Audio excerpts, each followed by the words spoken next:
हाय, चलो गेट का question number 42 देखते हैं।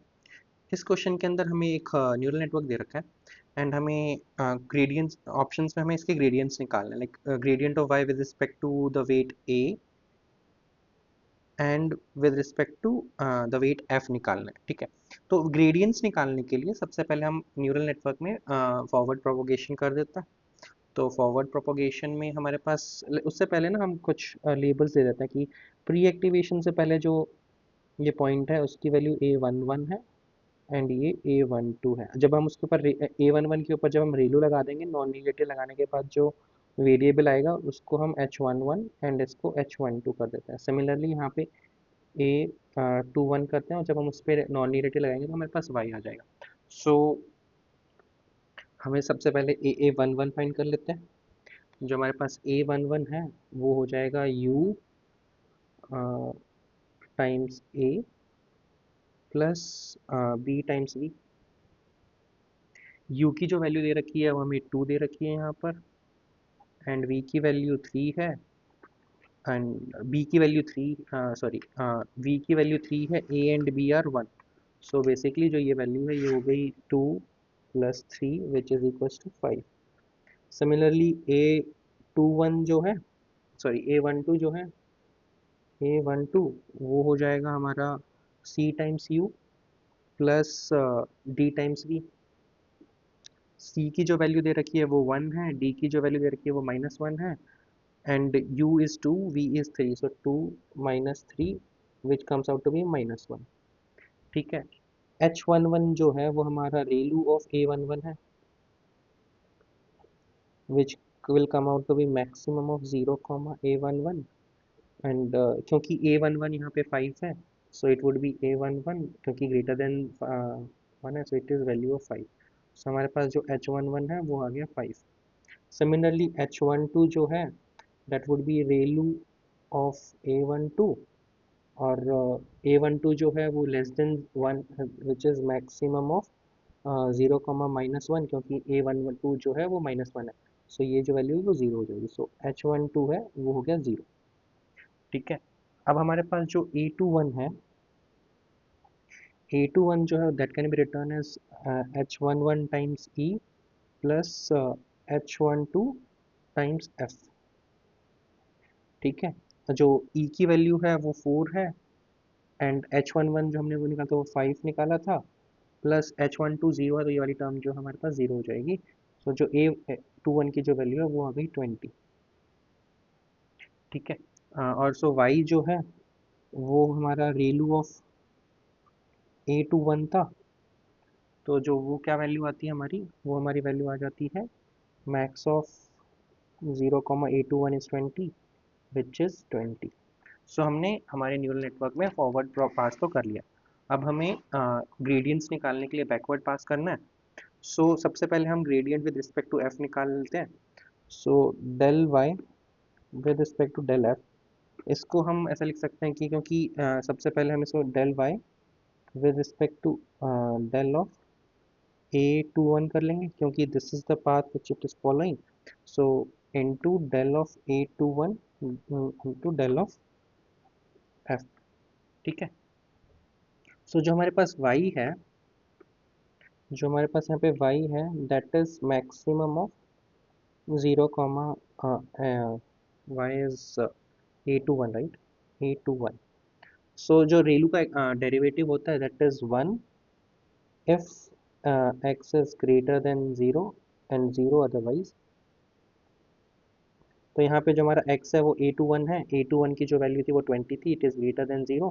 So del y by del A21 हमारे इस केस के अंदर जो वैल्यू आती है वो 1 आ जाती है। और हमारे पास यहाँ पे A21 जो है वो दे रखा है H11 E plus H12 into F. अब इसको जब हम डेल A21 को डेरिवेट करेंगे विद रिस्पेक्ट टू एफ तो जो हमारे पास वैल्यू आएगी वो H12 है एंड H12 जो है हमारे पास 0 था, सो 0। सो जो हमारे पास यहाँ पे क्वांटिटीज़ आई हैं इसको सॉल्व करने के लिए, del of y by del A21 is 1 into del of A2 divide del of F जो है वो क्वांटिटी है 0। So this quantity is 0। So हमारे पास del y of del F जो है वो आ गया 0। अब यहाँ पे हमें विद रिस्पेक्ट टू ए निकालना है। इस केस के लिए विद रिस्पेक्ट टू ए निकालने के लिए हमारे पास सबसे पहले a11 का जो y है that is a function of a11 is a function of a, h11 is a function of a12। सो हमारे पास जो ये एंटायर पाथ है इसके थ्रू हमें बैक प्रोपोगेट करना है। ठीक है, सो हमारे पास क्या हो जाएगा, del of y with respect to del of a जो है वो हमारा हो जाएगा del of y with respect to del of a21 into del of a21 with del of h11 into del of h11 with respect to del of a11 into del of a11 with respect to del of a। सो मैंने क्या यहाँ पे जितनी भी terms आ रही थी मेरे यहाँ पे उसके थ्रू मैंने बैक प्रोपोगेट कर दिया, क्योंकि y जो है वो बोलेगा कि भाई मेरी तो इस तरह से हमारे पास ये आ गया।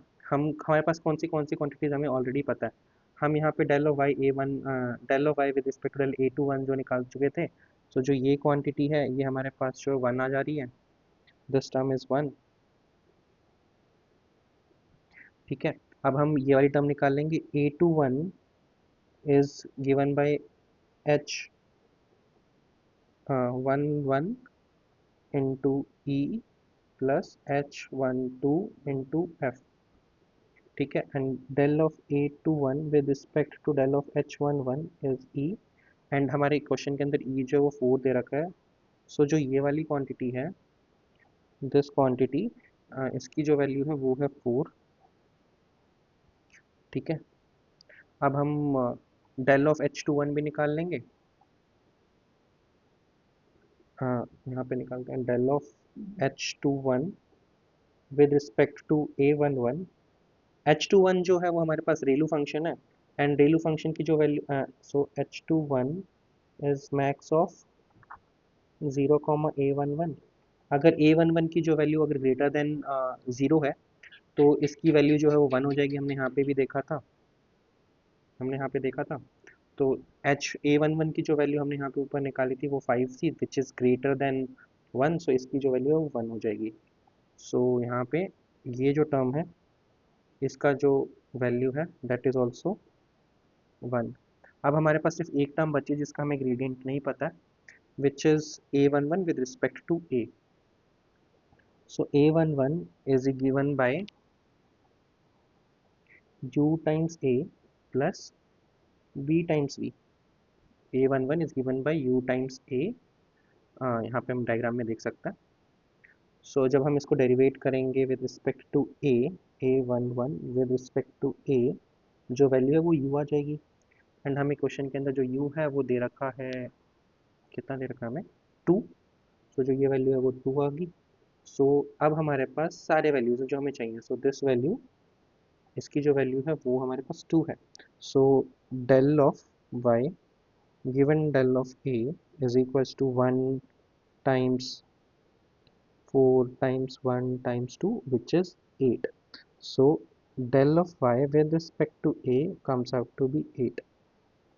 एंड हमने यहाँ पे सॉल्व किया था del of y with respect to f is 0। सो del of y with respect to a is 8 and del of f is 0. So that's the answer. Option A is correct for this question.